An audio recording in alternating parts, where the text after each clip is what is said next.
2.7 acre பரப்பளவுல 161 அடியில அமைக்கப்பட்டிருக்கிற அயோத்தி ராமர் கோவில்ல என்னென்ன சிறப்பம்சங்கள் இருக்குங்கிறத தெரிஞ்சுக்கலாமா? வாங்க வீடியோக்குள்ள போலாம். இது சூரியன் எக்ஸ்பிளைன்ஸ். 108 ஏக்கர் பரப்பளவுல பறந்து விரிஞ்சு கிடக்கக்கூடிய இந்த வளாகத்துல பிரதான கோவில், மற்ற தெய்வங்களுக்கு அர்ப்பணிக்கப்பட்ட சிறிய கோவில்கள், ஒரு மியூசியம், யாத்ரீகர் வசதிகள் மற்றும் தோட்டங்கள் இருக்கு. இதுல மொத்தமா 3 ஃப்ளோர்ஸ் இருக்கு. இந்த கோவிலுடைய உயரம் 161 அடி. 5 கோபுரங்கள் இருக்கும். மிகப்பெரிய கருவறை அமைக்கப்பட்டிருக்கு.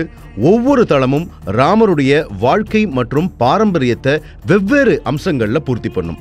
தரைத்தளம் அவருடைய ஆரம்ப கால வாழ்க்கையை சித்தரிக்குது. முதல் தளம் அவருடைய அரசவையை காட்சியப்படுத்துது. மேல் தளத்துல அவரோட சிலை, கருவறை இருக்கு. கோவிலோட சுவர்கள் மற்றும் தூண்கள் ராமாயணம், இந்து வேதங்கள் மற்றும் மலர் உருவங்களுடைய காட்சிகளை சித்தரிக்கும்.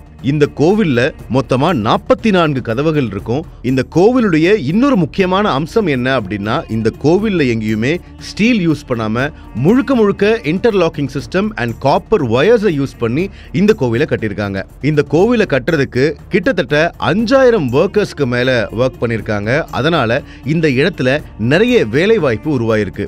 1000 கிலோமீட்டர் தாண்டி ராஜஸ்தான்ல இருக்கிற பந்திப்பூர்ல இருந்து கொண்டு வரப்பட்ட கற்கள்னால தான் இந்த கோவில் கட்டப்பட்டிருக்கு. கிட்டத்தட்ட 4.75 லட்சம் கியூபிக் கற்கள் இந்த கோவில் கட்ட பயன்பட்டிருக்கு. அதுவும் இந்த கற்கள் எல்லாமே பிங்க் கல் அப்படின்னு தான் சொல்றாங்க.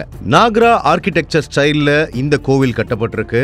சோம்நாத் கோவிலை கட்டியவருடைய பேரன் சந்திரகாந்த் சோமுரா இந்த கோவிலை கட்டியிருக்காரு. 2587 புனிதமான இடத்திலிருந்து எடுக்கப்பட்ட மண்ணும் 150 புனித நதியிலிருந்து எடுக்கப்பட்ட தண்ணீரையும் பயன்படுத்தி இந்த கோவிலுக்கு பூஜை போட போறாங்களாம்.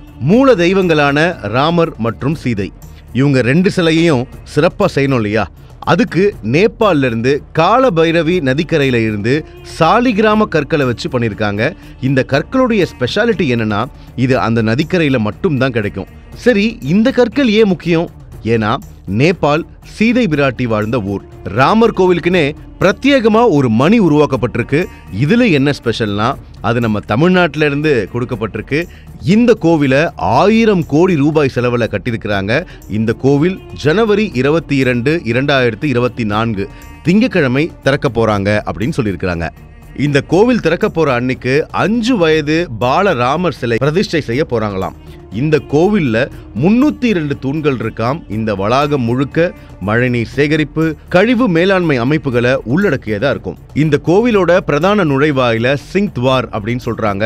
அந்த இடத்துல ராமாயணத்தோட முக்கியமான கதாபாத்திரங்கள் மற்றும் சிற்பங்கள் இருக்கும் அப்படின்னுமே சொல்லப்படுது. 2020 ஆகஸ்ட் மாசம் 5ஆம் நாள் இந்த கோவிலுக்கான அடிக்கல் நாட்டப்பட்டுச்சு.